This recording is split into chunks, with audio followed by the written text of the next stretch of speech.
you're a lot. You need to have somebody that can handle that and take it.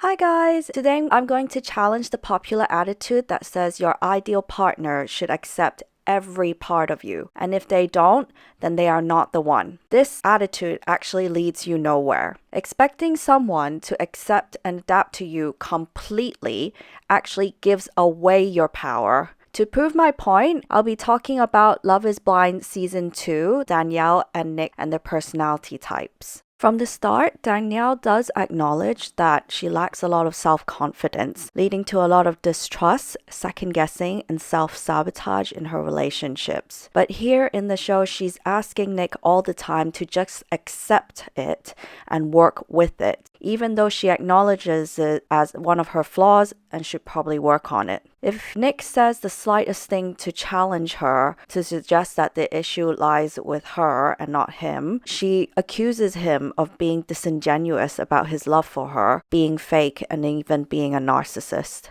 If you don't change yourself and stay still, you're then completely reliant on what the other person decides to do, whether they change or not, whether they accept you or not, how they react to you. You give away completely your agency. Basically, if your partner messes up, it's 100% over. Because Danielle's not planning to work on herself, she has no agency, nothing actionable to do other than ending the relationship. So this causes anxiety, and anxiety then backfires into a huge need for control. And then so she micromanages all of Nick's thoughts and feelings. When I was so happy about how my family thought about you, I assumed that you would be as happy. And then the second, of course I was happy. Does he actually like me for the right reasons? There were things that popped up in the day yesterday with my family and with my friends that were hard. That were... The day of meeting my family, where I was like really excited. Did you ever think the world doesn't revolve around like you? I've dated people with narcissistic personalities before.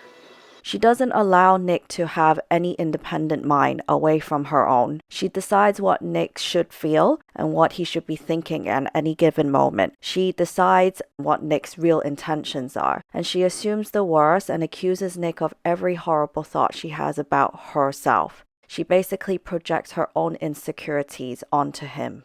Hearing that someone that you wanted to leave me because of the thing that I hated most about myself, I know I would too. So in terms of personality type, Danielle is ISFP, a very insecure one, unfortunately. She's introverted and she's got a dominant introverted feeling FI function, which explains why she's not afraid to express herself, who she really is, be really authentic with Nick from early on about all her flaws and what she struggles with. And that's actually what Nick admires about her. So back to my original point, as Danielle has FI as a dominant function, I think that she is not confidently using this function. So FI is meant to be the source of values. FI users source their values internally to decide what they think about things, whether things are good, bad, or ugly. And healthy FI expresses themselves authentically in order to validate their own worth and that of others and other things. So Danielle is being vulnerable here like an FI user, but unlike a healthy FI user, she's not doing it for the sake of validating herself and being a beacon of values. She is actually compensating for her insecurities, expressing herself to fish for validation from others. And validation from others is a FE extroverted feeling trait.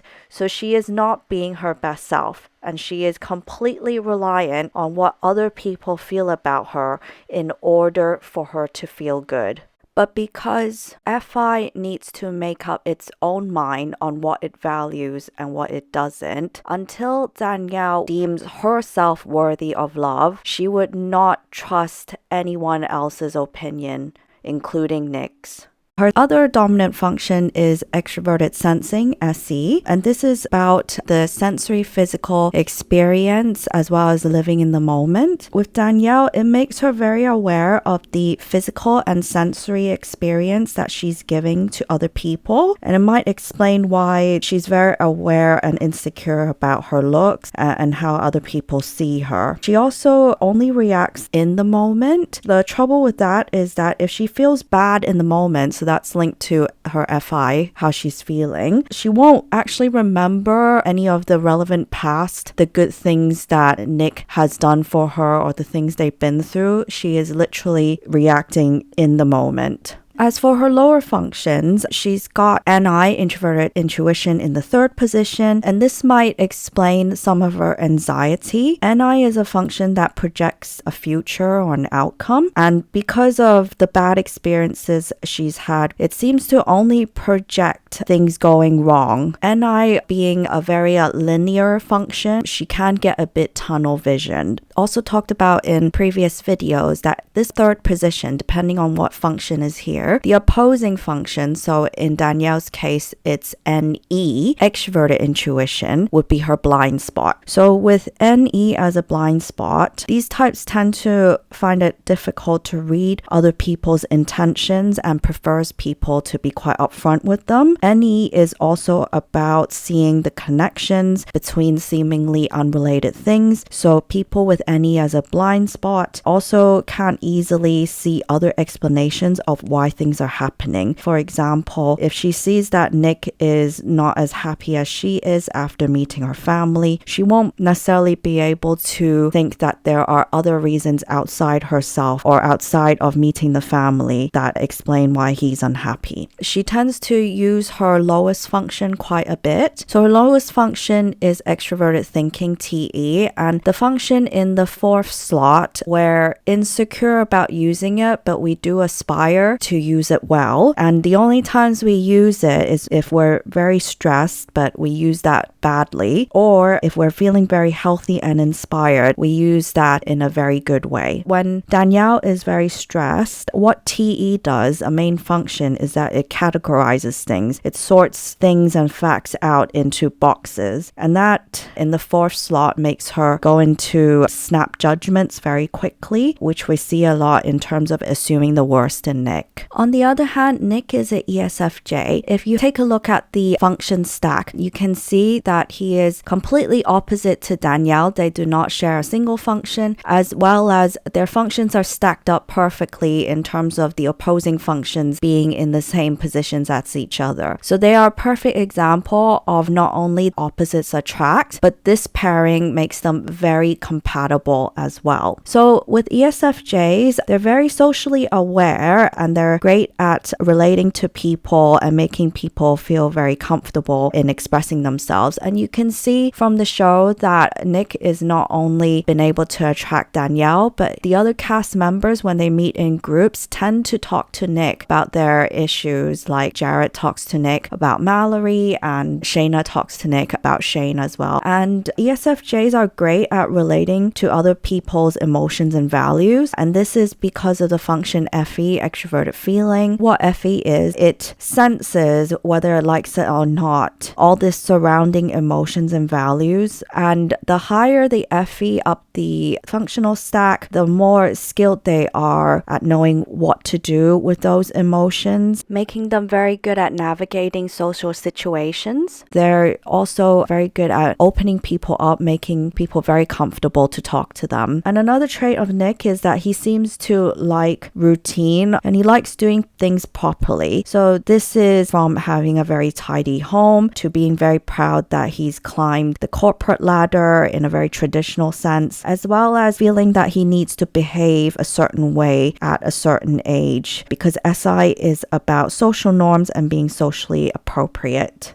Why they're compatible is that their difference creates good chemistry, and the way that their functions are stacked means that they're very complementary and are able to fulfill each other's needs as well. His high FE would be very masterful at opening up Danielle's dominant FI, so she'll feel very understood by Nick because Nick is very good at knowing what to say in response to everything she's experiencing. expressing. And Danielle has said that talking to Nick gives her a sense of calmness and relief. And that's actually what happens when you meet your opposing functions. It's a sense of relief. The other example would be SI versus SE. Nick talks about loving Danielle for her goofiness. To translate it to personality terms, his SI, which is also a function that loves receiving and experience, loves her SE because SE is about being spontaneous, being fun, and risk-taking. They are the yin to the other's yang at exactly the right level. And as we said,